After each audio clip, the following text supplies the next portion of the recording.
Tandaan niyo po, hindi mo alila ang asawa mo. Hindi mo katulong ang asawa mo.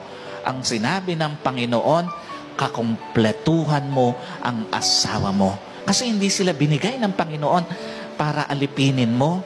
Hindi siya binigay ng Diyos sa iyo para alilain mo. Hindi siya binigay ng Diyos para saktan mo. Hindi siya ibinigay ng Diyos sa iyo para pagkaitan mo.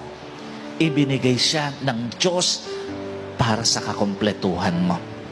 Kapag ka ang pagtanaw mo sa pagkalalaki, kaya mong manakit, kaya mong mag-asawa ng higit sa isa, that is a false manhood.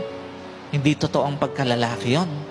Tandaan niyo po, true man never hurts physically, emotionally, spiritually. Instead, he widened his heart to his loved ones. Ang totoong lalaki, ang totoong tatay, hindi nananakit ng asawa na ibinigay ng Diyos sa kanya. Physically, emotionally, financially.